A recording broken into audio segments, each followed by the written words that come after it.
So this is day 12 through 16. I think Lily has only 4 days left. And the last couple days we've been getting a little aggressive, a little more aggressive, getting close into our bedding areas. I was able to actually put a 2x8 in the crotch of a tree to sit next to Lily when she was in one of our archery stands her last couple nights. But we're getting in closer to bedding because we just are not seeing the kind of action we want out at our destination food sources. So we know there's mature bucks around, but we just haven't been able to get on one. And I actually think we're doing everything right. We just haven't been in the right spot at the right time. So we'll see if anything changes here in the next 4 days. But these are the highlights from the last 4 or 5 days here, so we'll get right into that. Lily and I got set up here tonight, right behind the house. We did our entire interview already, and I noticed I didn't have the audio turned on, the camera, which is kind of typical for me. But we're set up behind the house. We're literally, we can see the house from here. Wishbone. Yeah, without Wishbone tonight. Wishbone's probably sitting at the house watching us. But we have standing corn here. I run a bunch of it over so we can shoot into it. And I've had some good late season hunts here. Last year I passed up Gummy here a couple times, but it's always been when it's really cold and some snow because it forces deer to really put on some yardage and get here before quitting time. The problem with this spot late season, the struggle, the challenge is this is a destination food source, but it's pretty far away from where we think some of these good bucks are bedded. So I'm confident that Worm is using this destination food plot. Joe is using this destination food plot. Kaminsky's using this. Pickett's using this. So a lot of these bucks, if you've been following along, that I've been seeing and passing and stuff throughout the archery season, they're coming to this food source at one point or another. But I think a lot of it's 10 o'clock at night, 2 o'clock in the morning. They're just getting here really, really late. Some of them I think are maybe coming right after quitting time, like Worm. But that's the challenge when it's so warm, is they get up out of their beds and they start feeding hour before quitting time. But there's so much food available that they nibble and nibble and nibble and browse and nibble, and by the time they get here it's after dark. So we'll see what happens. But we didn't want to sit and go to the cabin farm just every single day and leave our scent, because even though the setup is perfect, we're still leaving our scent behind when we're walking in and walking out, and no doubt there's deer crossing that. So, and plus Worm is one of the target bucks. Worm and Kaminsky and stuff back here are some of the target bucks, so we'll see if they show up here tonight. If they come out in this plot, the nice thing is it's a chip shot. Yeah, I mean, I shouldn't say it's a chip shot, but it's pretty easy. If they come out right here, yeah, it's an 80-yard shot. Yeah. So That'd be awesome. But we'll see what happens here. I'm excited.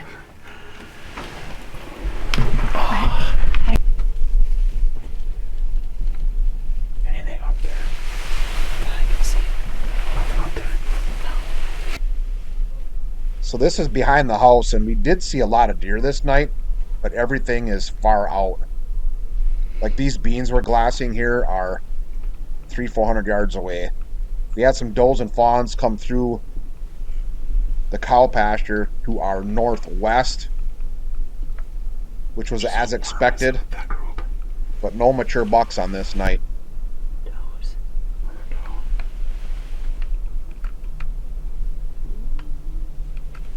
I have to be careful what I say right now. I'm pretty emotional. I just got done crying for about 10 minutes. The one buck that I was really hoping would make it another season is Joe. He's a mainframe 12-pointer. I passed him up a couple times, 2-3 times this year, and he got shot the other night. So Amy was actually, Wishbone was out glassing for us, and she saw it go by her, bed to feed pattern, and she saw a couple other nice bucks that night, and it was shortly after that she heard a shot, and about an hour ago we got confirmation that Joe got shot the other night. So I gotta be careful what I say here, because I'm not mad, actually. When you pass up deer,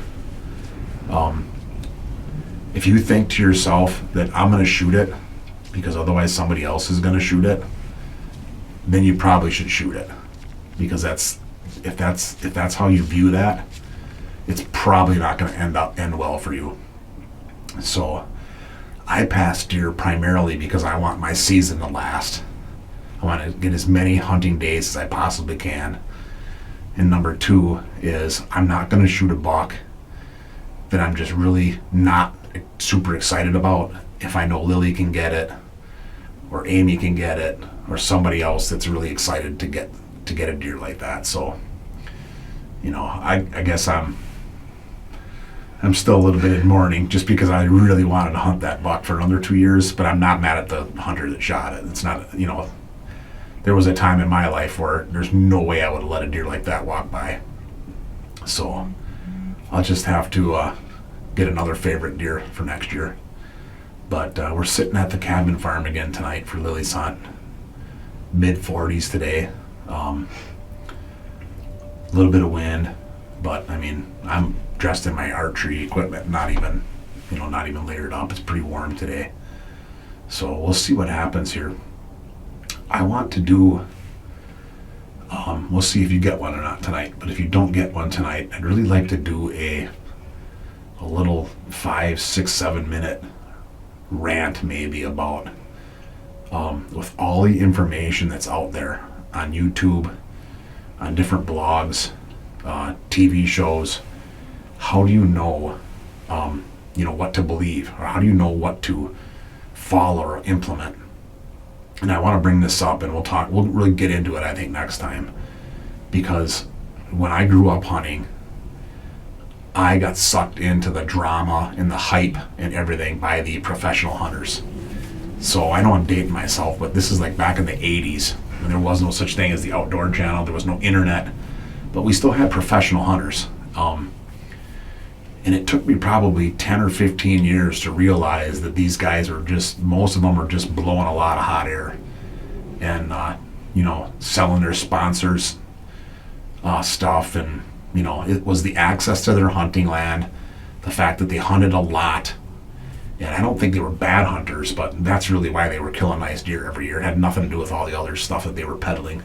Yeah. So I really want to get into that, because I talk to a lot of hunters that, to me, are confused with how do you sort through all that BS and realize what's going to help you and what's not going to help you. So I was going to do that today, but I think I'd probably let my emotions get to you the best. I'd probably say something I regretted, just because I'm a little bit sore about Joe getting shot. And again, good job to the guy that shot him, whatever. It's a personal thing where I was really looking forward to hunting him next year. So, let's see what happens here tonight. And then tomorrow night, or maybe the next night, if I'm calmed down a little bit, we'll do a little rant about, the hunting industry, and really how I think the hunting industry is not doing a lot of favors to hunters right now, and new hunters especially. It's all about money. It's all about making money and selling stuff. So let's just settle in here and see what comes out here tonight. Hopefully we won't get a dog running through tonight. Yeah. We had a pretty good sit here the other night, so I'm excited to see what comes out. Let's just hope something gets forced out of these standing crops here, and we'll see what happens. So a lot of these deer this year, I think because it's probably warmer, are coming right out of these warm season grasses. This is a CRP mix, and we're seeing a lot of deer coming out of this little blue stem, and there's other stuff in there, but it's a pretty good mix of warm season grasses in this CRP. And Lily and I have been seeing this every time we sit there. There's a lot of deer coming out of what I would call my prime bedding area. There's also a lot of deer coming right out of this tall grasses. Those little bucks are making their way to the other side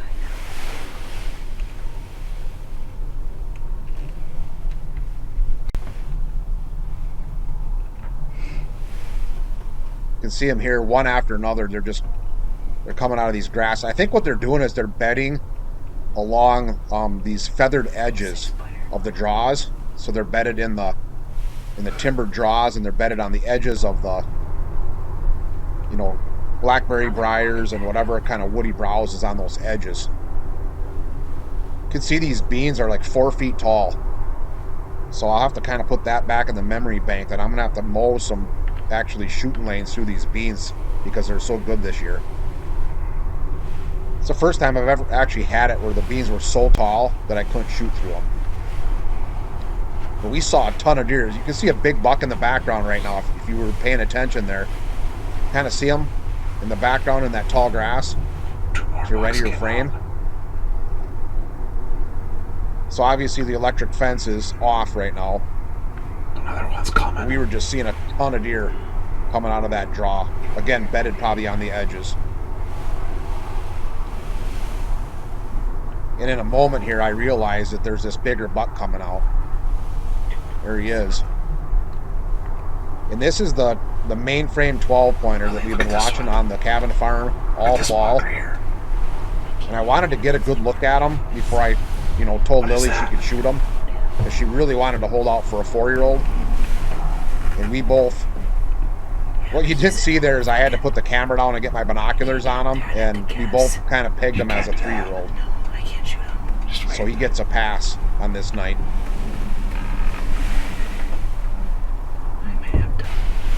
So we saw this 8-pointer show up tonight. Or not tonight, but the other night. Again on these beans. And that's a new buck. Nice 2 or 3-year-old.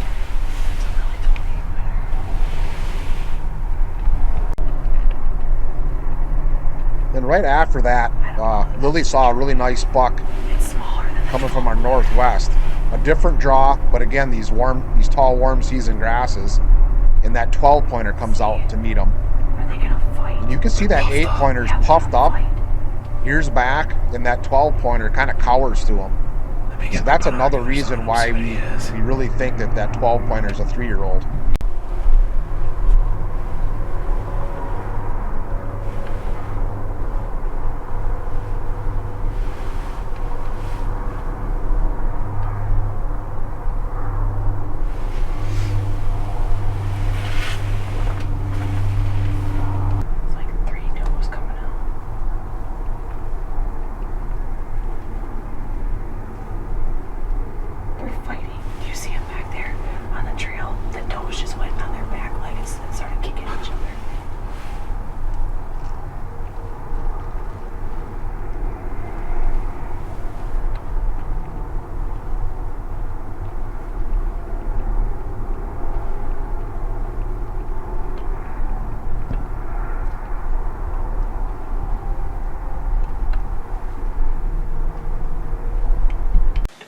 So we're just getting settled in here. I'm just checking New Year's Eve, Sunday, 31st. And we're sitting by in the house in a blind, overlooking our destination food of corn. This is all corn, there's no beans here. And we saw, I don't know, maybe a dozen deer here the other night or so, but nothing came into the corn. I think everything was still spread out. It was getting in here late. So no big top secret words of wisdom tonight about why we're sitting here. We're just sitting destination food and hoping they come out a little earlier. It is a little colder today with the wind chill. But it's still not, bitter cold and snow where it would really force those deer onto those, standing corn, cut corn here. But as promised yesterday, I wanted to talk a little bit about, as for sure a new hunter or a hunter that wants to make changes to the way they hunt or their habitat or their hunting style because they want, let's say bigger bucks, or they want more deer on their property, or they're struggling to have a good hunt, so they want to make improvements. So nobody's born into knowing everything, and certainly nobody knows everything, but my struggles back when I was a teenager in early 20s was just all about, I emulated or copied what I saw like the professional hunters. And for me in Wisconsin, it was always the Whitetail Classic down in Madison every spring.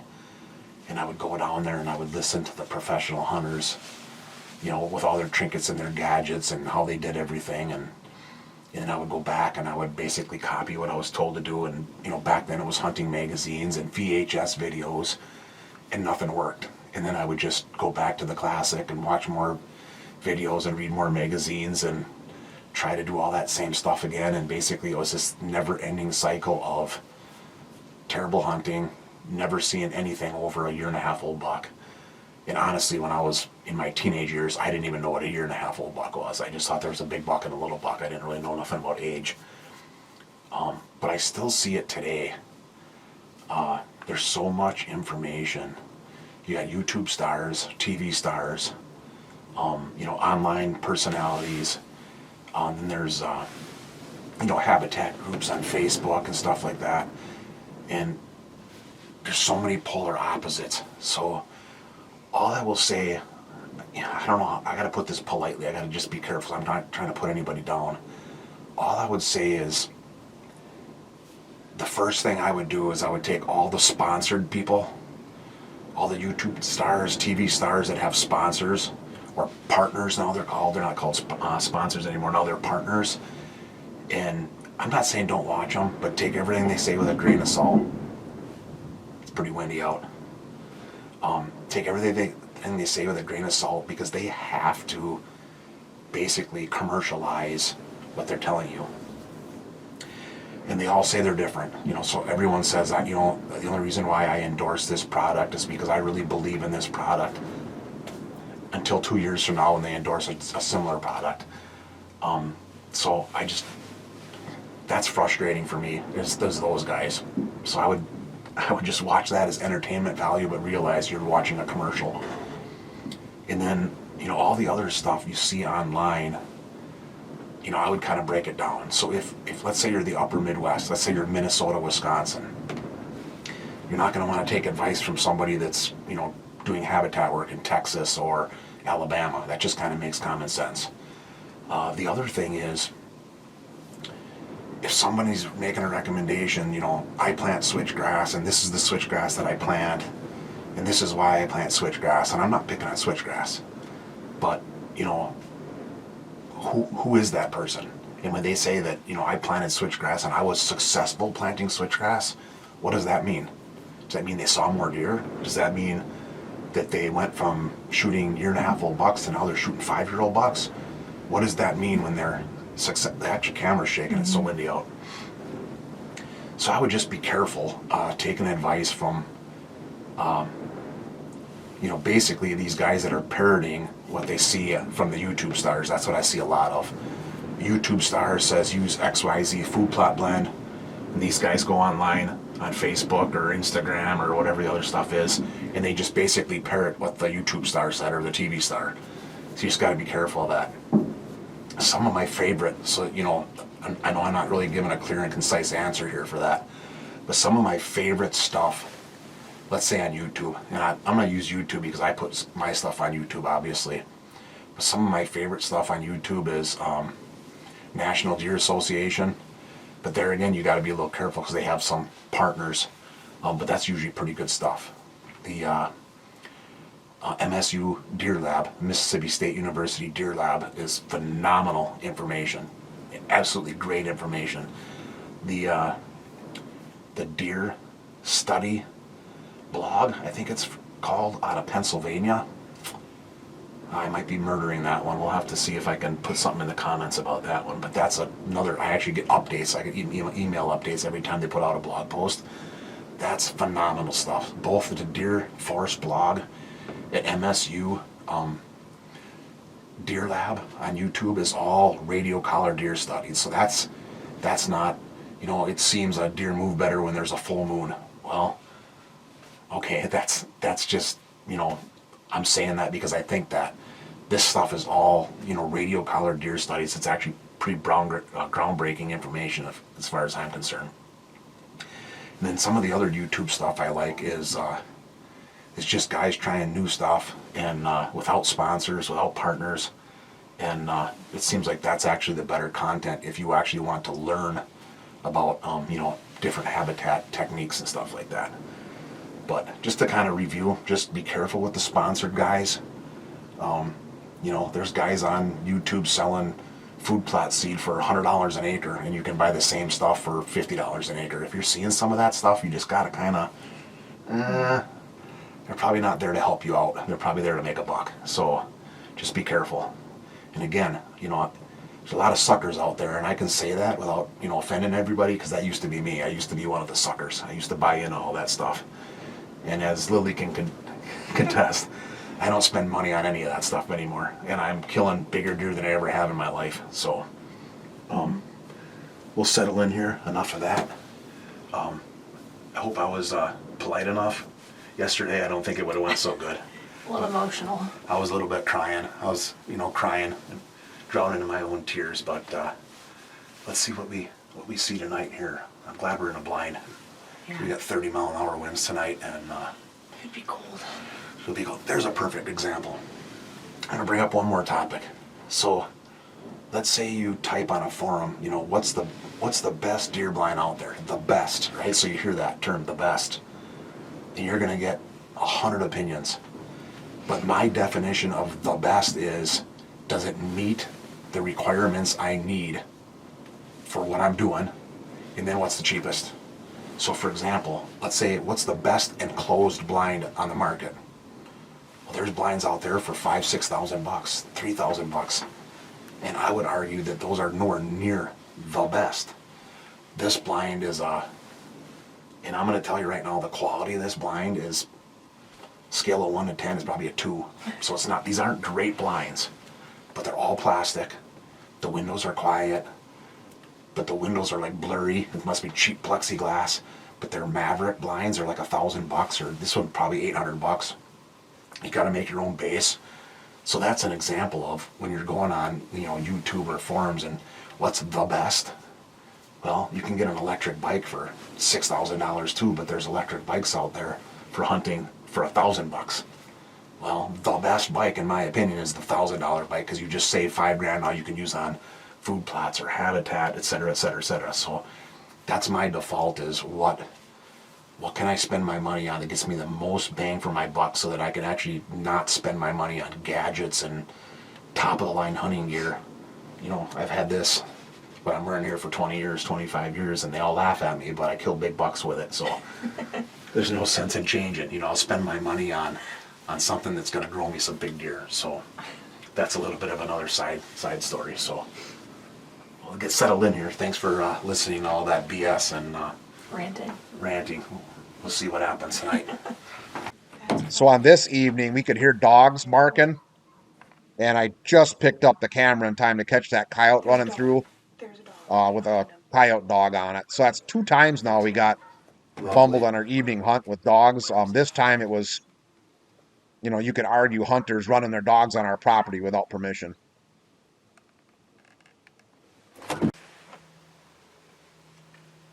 So now the last few nights, we're just kind of getting in tight as much as we can, at least toward bedding. And we typically never do this, so we're basically hunting archery stands.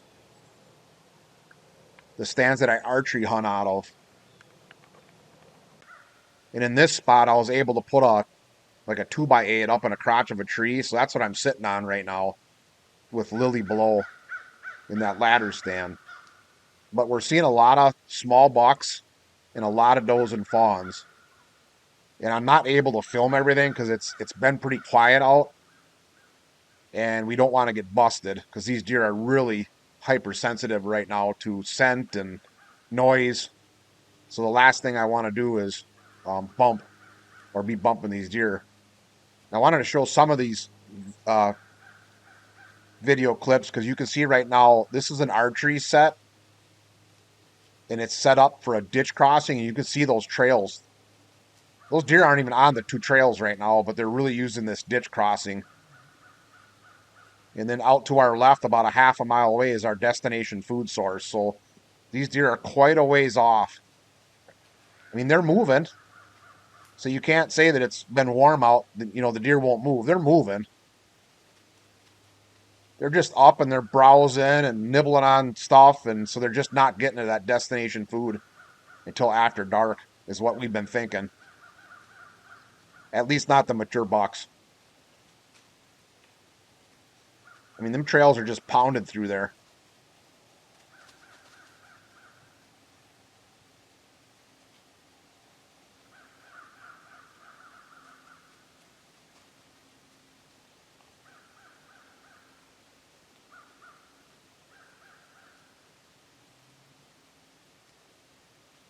So if you made it through all 20-some minutes of that video, thank you. Our strategy going forward here is to just be really aggressive now. We're at the end of the late muzzleloader season. We're not so much worried about putting pressure on deer because the season's coming to an end. As far as I know, there's not a single muzzleloader hunter anywhere we're hunting right now. I mean, there could be, but as far as I know, there's not. So we're going to be really aggressive simply because the deer are not coming to our destination food sources. At least the mature bucks aren't during daylight hours at this point. So we're going to try and push back in toward bedding here the next, I think Lily's got 4 days left, and we're going to see what happens.